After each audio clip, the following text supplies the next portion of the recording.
as of late, the Clippers have looked really good. They've won like 17 of their last 20.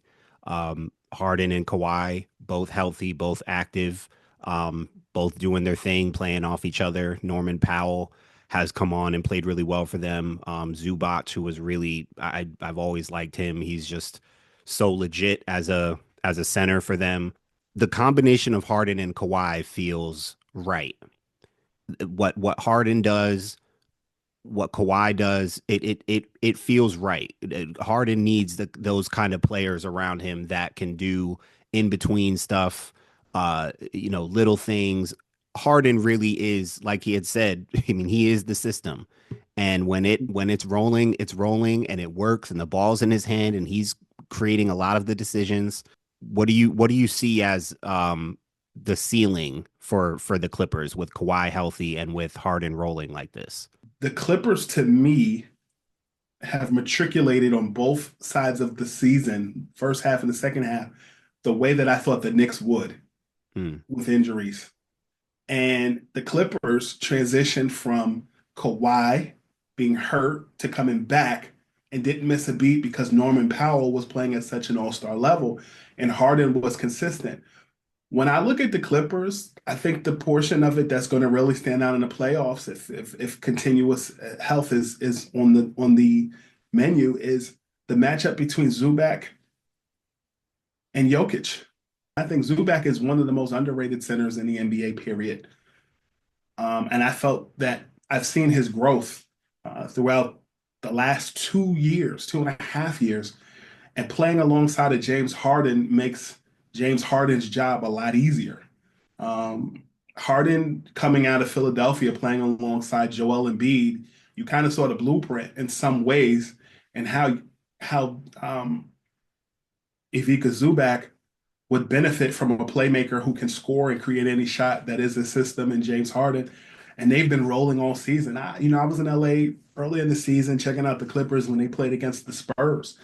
And I watched Zubac going up against um, Victor Wembanyama, and that was slight work in comparison to going against Jokic. And Wemby's going to only get better, but I really like the way he spaces the floor. He can kick out of a double team. And James Harden can do some of the same things. We've always talked about the Clippers and their health. You're hopeful that that injuries don't seep in the playoffs the way they have in the past for the Clippers. So the jury is still out. In the regular season, the Clippers have played good basketball, and when guys were hurt and didn't step up, they were able to fill voids. So I think every year we say this could be the Clippers' year. If there is ever a year that could be the Clippers' year, maybe this is the year. New stadium, expectations, and I'm hopeful that they can. But and what a matchup to go against a Nuggets team, another team who does not reflect their record. Yeah, I think that's another big first round matchup right there. That can be a statement win for both teams. Probably more so the Clippers. Um, but the Nuggets need to winning that series would be a statement for them just internally to show that they can that they're not going to fold. And after having just fired their head coach, it would just that wouldn't be a good look to drop a first round series to the Clippers, of all people. But I see that too as another statement series where both teams, really could use that win. It feels like Harden and Kawhi was really like, yeah, and Harden had the quote recently saying something about you guys saw the players we had last year, so people, pointed at Paul George with that remark. And but when you look at it and think about it, it makes sense because I mean Harden is so much of, like we said, the system. Um, And they Kawhi, laughed when he said it. and they laughed when he said it. And we all saw how it was in Houston, and we know, and people laughed because they felt like he wasn't the same James Harden in Houston. But all he was trying to remind people is that, hey, like even if I'm not that, I'm still one of the best point guards, playmakers, decision makers, scoring lead guards, out here in the NBA. And if the system, which is mainly just pick and roll, spread offense, like kind of 4 out 1 in, that's where he really thrives. If that's what we're playing, I'm gonna look good, and our team is gonna look good. We're gonna win games, and yeah, they did. They sure did laugh at him. What stands out to you, um, because again, I love the combination of Harden and Kawhi. I feel like Kawhi's never had like that kind of guy next to him, a Harden, and Harden hasn't had. He's had like good defenders and good 3 and D guys around him, but I mean he's obviously played. He played with KD, he played with Kyrie, but Kawhi is kind But of they're just not like defenders like it, that. not defenders like that. Kawhi's just a Mhm. he. I mean, we know he's not like anyone else. Like he's just totally unique. Kawhi Leonard is Michael Jordan and Scottie Pippen in one. I Right. said I it. mean, that's yeah. I mean, that's and bro, the more over the years he's expanded his stuff off the dribble and just triple threat and pull up jump shot game, the more that's reigned true because it used to be more Scotty. And over the last few years, even since they won, he won the title in Toronto in 2019, it was like you're starting to see a little bit more Mike in that skill set in that But offense. like, Mike in 97, 98, not Mike in 91 to 93. Sure. Mike in 91, 93 gave you penny fadeaway, older penny fadeaway, gave you making more timed jumpers, more Hmm. calculated. He used more brain, less physical ability, and using more. Did I say right? Use more brain, less physical ability, and didn't physically exert himself to the point of In exhaustion. in nine, you're saying 97, 98. In Yeah. 90, yeah. 91 to 93, it was all based off of youth and Jumping breakneck around, speed. jumping over people, jumping. 95 to 96, it was getting reacclimated after baseball. But 97 to 98, and then you saw that carry over on the Wizards, where it was more For sure. jab step, pump fake, fadeaway jumpers, some movement to the basket, kicking out the double team. There is a remnant of Michael from 97 to 98 and even Wizards Michael and Kawhi now, that I see, except James Harden is no Jerry Stackhouse or Larry Hughes. He's James Harden. Right, right. There's such a polished simplicity to what you're Hmm. describing with like the older Mike and this version of Kawhi.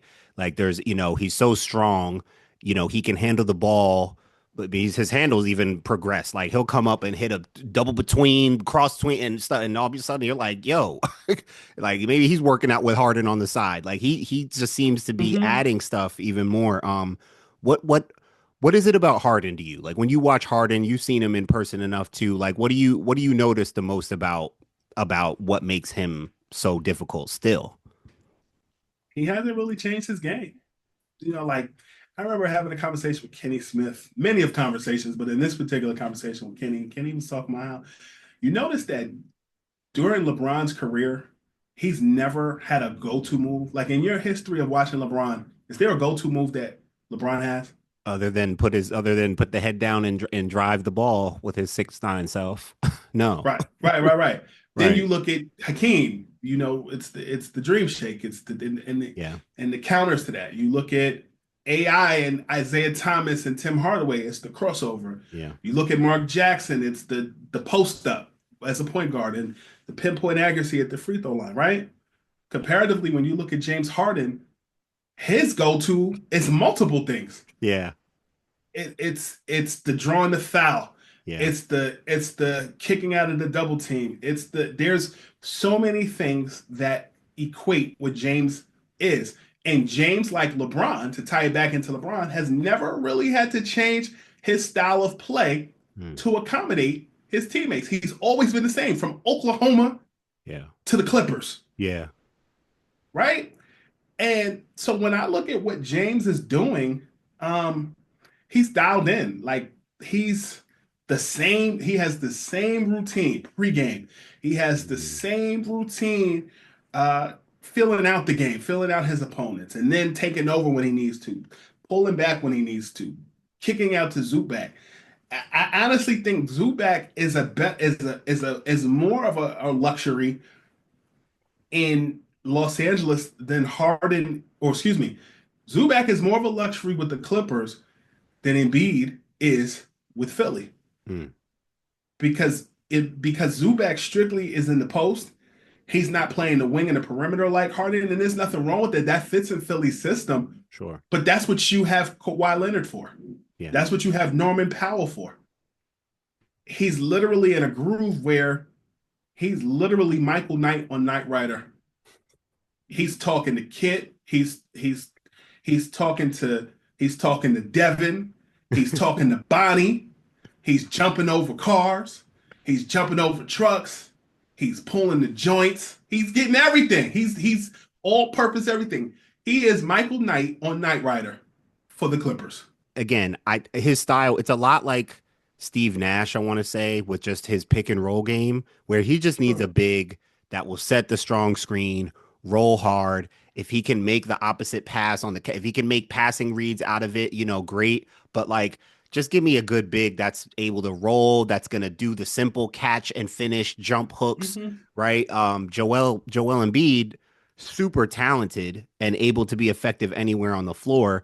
There were flashes of him and Embiid working really well together because they're both really talented players. But I just think James is much better with a big like a Zubac who was going to keep it simple, who's going to do the little things, the dirty and like, you're not going to him at the elbow for face up isolation, one on one, read the defense like you will with Joel Embiid. Like Zubac is a very specific role oriented big who has real skill to him. So I think we're seeing like I really think that is the perfect kind of prototypical big for James Harden. I was mad at the Lakers when they traded him to the Clippers because they could really use him now.